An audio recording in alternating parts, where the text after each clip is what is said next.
आणि विशेष जालना जिल्ह्यावर भंतेजीने जे महा उपकार करून या ठिकाणी जे विहार उभे केला आहे ते आपल्या सर्वांचे आदरणीय वंदनीय गुरुवर्य पूजनीय भदंत अंबोलीवाल शाक्यपुत्र महास्तवे यांना निर्वाह वंदन करतो। उपासक उपासिकांनो, भंतेजींना आपल्यातून जवळ आज 8 दिवस होत आहेत, परंतु या ठिकाणी एक क्षणही असा नाही की आपल्या सर्वांना भंतेजींची आठवण आल्याशिवाय राहत नाही। आपल्या सर्वांवरती, आपल्या जालना जिल्ह्यावरती भंतेजींचे महान उपकार आहे। एक भिक्खू संघामध्ये एक कडक शिस्तप्रिय भिक्षू असं व्यक्तिमत्व यानंतर आपल्याला पाहायला मिळेल हे असंभव आहे। आणि म्हणून आपल्या भंतेजी असताना जर आपण सर्वांनी अशा पद्धतीची ताकद ही शक्ती जर दाखवली असती भंतेजींना अधिक आयुष्य लाभलं असतं। परंतु मानवी स्वभाव असा आहे, थोडा उलटा स्वभाव आहे माणसाचा, की आपण माणूस गेल्यानंतरच आपला जीव जागा होतो। दुसऱ्यावर किती प्रेम आहे आपलं, समोरच्या माणसामध्ये किती जीव आहे आपण तेव्हा दाखवायला सुरुवात करतो।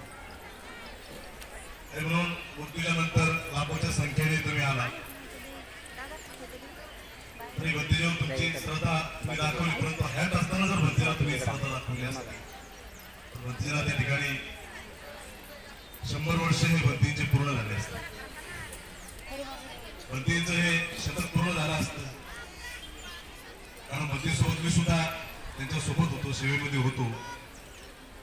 परंतु या ठिकाणी गडबड अशी होते आहे की काही लोक भंतेजींच्या आमच्या शिष्याविषयी गैरसमज भंतेजीच्या मनामध्ये निर्माण करून द्यायचे, आणि ते गैरसमज निर्माण केल्यामुळे भंतेजीपासून आम्हाला दूर जावं लागलं।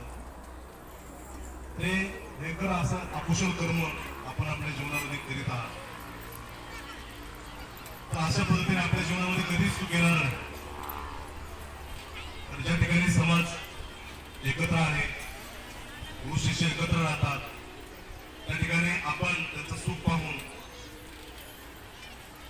त्यांच्याविषयी अशा पद्धतीने वर्तणूक करणं हे अतिशय आपल्या समाजासाठी घातक आहे। आणि म्हणून भंतेजींचं काम पुढे नेण्यासाठी, कार्य पुढे नेण्यासाठी, भंतेजींच्या स्मृती हजारो वर्ष जिवंत ठेवण्यासाठी आपल्या सर्वांना मिळून या ठिकाणी खूप मोठा भंतेजींचा खूप भव्य दिवस स्तूप उभारायचा आहे। सगळेच असे म्हणतात की समान कुठं बांधली, समान तिथं होणार आहे का, इथं होणार आहे का, कुठं होणार आहे का असं विचारतात। तर 4 इथं बांधून आपल्याला काही समान भंतेजींची बनवायची नाही, तर भव्य दिव्य असा मेमोरियल स्तूप भंतेजींचा आपल्याला बनवायचा आहे। त्यामध्ये संपूर्ण भंतेजींचं जीवन चरित्र त्या स्तूपामध्ये राहील, भंतेजींचे फोटो असतील, भंतेजींनी प्रवचन दिलेले सगळे व्हिडिओ क्लिप्स त्या स्तूपामध्ये त्या ठिकाणी नेहमी माणूस आपण त्या स्तूपामध्ये एंट्री केली की त्या प्ले होत राहतील, आणि जेव्हा आपण त्या स्तूपामध्ये भंतेजीला अभिवादन करण्यासाठी जाऊ तेव्हा भंतेजी आशीर्वाद मुद्रेमध्ये आपल्याला आशीर्वाद देतील।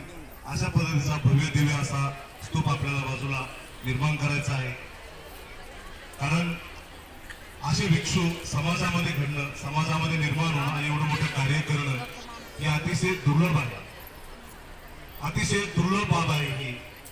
आणि म्हणून भंतेजी सारखे भिक्षू निर्माण होण्यासाठी हजारो वर्ष जातात, तेव्हा कुठं असा एक कणखर त्यागी एकनिष्ठ असा भिक्षू निर्माण होतो आहे। आणि म्हणून भंतेजींचा वारसा जपण्यासाठी, भंतेजींचे विचार जपण्यासाठी आणि हे विहाराचं कार्य पुढे सतत चालू ठेवण्यासाठी तुमच्या सर्वांची साथ हवी आहे। या ठिकाणी शिवले भंतेजी लहान आहेत, सगळ्यांनी त्यांना जीव लावायचा आहे, कारण आजचे लहान भंतेजी उद्याचे मोठे भंतेजी असतात। आणि म्हणून सगळ्या उपासकांची जबाबदारी आहे, हे विहार आपल्याला पुढे घेऊन जायचं आहे, भंतेजींचं कार्य पुढे न्यायचं आहे, आणि हे कार्य जिवंत ठेवण्यासाठी आपल्या सर्वांचं सहकार्य या ठिकाणी अपेक्षित आहे। या ठिकाणी आपण किती श्रद्धांजली अर्पण केली भंतेजींना, भंतेजींनी आपल्यासाठी खूप असं कार्य करून ठेवलेलं आहे। हे सगळं निसर्गरम्य वातावरण, या ठिकाणी अशी अवस्था होती, हे माळरान होतं आणि या माळरानामध्ये भंतेजींनी हे नंदनवन फुलवलं. या ठिकाणी 3 वर्षे हे विहार आपल्यासाठी बांधून ठेवलं. तर हे सगळं निसर्गरम्य बुद्धमय धम्ममय वातावरण या ठिकाणी भंतेजींनी निर्माण केलं. आणि म्हणून जालना बुद्धमय व्हावा, जालना बाबासाहेबांच्या मार्गावरती चालावा आणि म्हणून भंतेजी आपल्या सर्वांनाच बोलायचे. असं एकही कोणी नाही की भंतेजी त्यांना बोलले नसतील, त्यांना भंतेजींनी दाखवलं नसेल, असं एकही उपासक नसेल किंवा भिक्षू नसेल. सगळ्यांनाच भंतेजी बोललेले आहे. का बोललेले आहे? आणि उपासकाची नेहमी तक्रार असते, भंतेजी खूप बोलतात, भंतेजी रागवतात, भंतेजी चिडचिड करतात. तर हे कशासाठी? तर भंतेजी जे बोलत होते ते 1,00,000% त्यांचं बरोबर होतं. कारण आपण सुधारावे, आपण चांगलं बनावं, आपण बाबासाहेबांचे अनुयायी बनावे, एकनिष्ठ आपलं जीवन बाबासाहेबांचं कार्य आपण सर्वांनी एकनिष्ठ राहून करावं, ही भंतेजींची इच्छा होती, भंतेजींची तळमळ होती. आणि म्हणून ते स्वतः या ठिकाणी कष्ट करायचे, मेहनत घ्यायचे.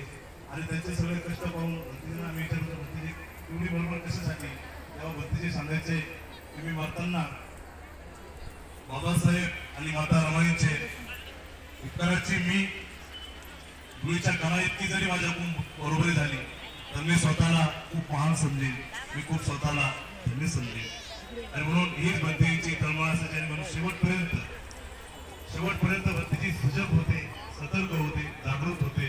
त्यांचा स्वभाव असा होता की नेहमी ते जागृत असायचे. त्यांच्याकडे 12 वाजता जरी घेऊन त्यांना थोडासा असा आवाज जर दिला तर ते उपासक आले गेटवरती, त्यांना मध्ये घ्यायचं कसं, तेव्हाच भंतेजी विचारले कुठून आले, कोण आले, काय. त्यांना सांगितल्यानंतर भंतेजी त्यांना गेटमध्ये घ्यायचे. अशा पद्धतीने केव्हाही कोणी उपासक आला तर त्यांच्या भोजनाची व्यवस्था सगळे इथे या ठिकाणी व्हायची. तरी सगळं भंतेजी करायचे. आणि म्हणून अशा पद्धतीने हा भंतेजीचा स्वभाव जो होता तो अतिशय समाजाला बाबासाहेबांच्या मार्गावरती, धर्माच्या मार्गावरती आणणारा हा स्वभाव होता. आणि म्हणून तो स्वभाव आता होणे कठीण आहे. आणि म्हणून असा स्वभाव की गेटमधून एंट्री करीत असताना काही काही लोकांना असं व्हायचं, गेटमध्ये पाय टाकू का नको, भंतेजी आहेत का.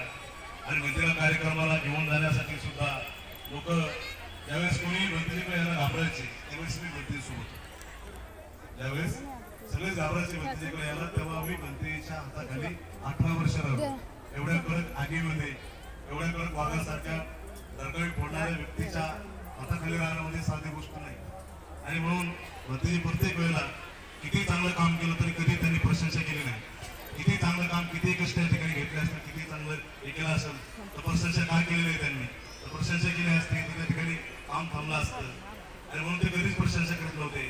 उलट किती काम केलं तरी ते माणसाला सिनालाच बोलायचं. परंतु हे जे बोलत होते ते आमच्या हितासाठी बोलत होते, आमच्या कल्याणासाठी बोलत होते. तेव्हा ते थोडंफार वाईट वाटायचं, परंतु त्या बोलण्यामुळे आम्ही घडलो. भंतेजीच्या बोलण्यामुळे आम्ही घडत गेलो. वाममार्गाला आम्ही कधी लागलो नाही, धर्माच्याच मार्गावरती आम्ही काम राहिलो. कधी आमच्याकडून चुकीचं वर्तन झालं नाही. त्यामुळे भंतेजींचा आमच्यावरती कटाक्ष असायचा. भंतेजी वारंवार आम्हाला टोकायचे, वारंवार बोलायचे. काही काही उपासक म्हणायचे भंतेजींना, तुम्ही यांना 4 भीतीच्या आतमध्ये घेऊन बोललो पाहिजे. आम्हाला तसं वाटायचं, 4 भीतीच्या आत घेऊन आम्हाला बोला, मारा, हाना, काट्या घाला आमच्यावर, असं वाटायचं, तेव्हा वाटायचं. परंतु भंतेजी बोलायचे 4 माणसामध्ये जेव्हा झापलं तेव्हा माणूस नीट होतो. तर 4 भीतीच्या आत झापले की माणूस सोडून देतो. परंतु जेव्हा 4 माणसामध्ये भंतेजी झापायचे ते बरोबर झापायचे आणि त्यांचं ते बरोबर होतं, 1,00,000% त्यांचं बरोबर होतं. आणि म्हणून त्याच्या झापल्यामुळं, त्याच्या वारंवार बोलण्यामुळं, त्याच्या वारंवार आम्हाला टोकल्यामुळं आणि त्याचं मार्गदर्शनही आम्हाला म्हणून आम्ही बोलत गेलो आणि इथपर्यंत आम्ही आमचं जीवन आणलेलं आहे. आणि म्हणून हे जीवन जगत असताना भंतेजीचे जे संकल्प आहेत या ठिकाणी गेटच्या पाठीवरती लिहिलेलं आहे, विपश्यना केंद्र आणि प्रशिक्षण विपश्यना केंद्र. हा भंतेजीचा सगळ्यात मोठा संकल्प जो आहे, इच्छा आहे, ही जरा अधुरीच राहिलेली आहे. आणि म्हणून ही इच्छा आपल्याला पूर्ण करायची. खालच्या हॉलमध्ये इथं पाणी येत आहे, तर हे विपश्यना केंद्र लवकर चालू, समाजाला शांती मिळावी, सुख मिळावं, बुद्धाचं ध्यान काय आहे हे जगाला कळावं, आपल्या समाजाला कळावं. म्हणून भंतेजी पहिले तर विपश्यना केंद्राचं काम केलं. आणि विपश्यना केंद्राचं काम करत असताना हे सगळे प्रधान पडून, स्वतः दगड पडून त्या ठिकाणी हे सगळं उभं केलेलं आहे. म्हणून आतमध्ये थोडंसं पाणी येतंय, त्या पाण्याचा बंदोबस्त करायसाठी ते कंस्ट्रक्शन आपल्याला हाती घ्यायचं आहे. आणि लवकरच भंतेजीचं ते स्वप्न आपल्याला पूर्ण करायचं आहे. या ठिकाणी विपश्यनेचं काम झालं तर लगेचच आपल्याला भिक्षू प्रशिक्षण केंद्र भिक्षू संघाच्या माध्यमातून आपल्याला या ठिकाणी सुरू करायचं आहे. तर हे संकल्प तातडीने आपल्याला भंतेजीचे पूर्ण करायचे आहेत. आणि हे पूर्ण करण्यासाठी आपल्या सर्वांचं सहकार्य अपेक्षित आहे. खूप मोठा स्तूप आपल्याला भव्य दिव्य या ठिकाणी उभारायचा आहे.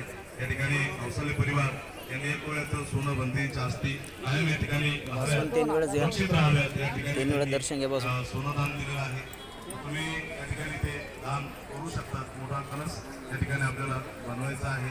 तुमची इच्छा आहे देऊ शकता, ते तुम्हाला स्वातंत्र्य आहे. आणि म्हणून या ठिकाणी आपल्याला ते दान द्यायचं आहे. फोटो आहेत आमच्याकडे, कोणाला पाठवायचं सांगा बातमी. कार्य आपल्या ठिकाणी पूर्ण करायचं आहे. आणि एक पूर्ण करण्याची जबाबदारी आता आपल्यावरती आहे. गतीने समाजावरती सोडलेल्या गतीने वारंवार समाजाला सांगायचे की यांना मी गेल्यानंतर या दोघांना विशेषतः शिवली लहान आहे, त्यांना एवढे अनुभव नाही समाजाचे, आपण त्यांना हे केलं पाहिजे. आणि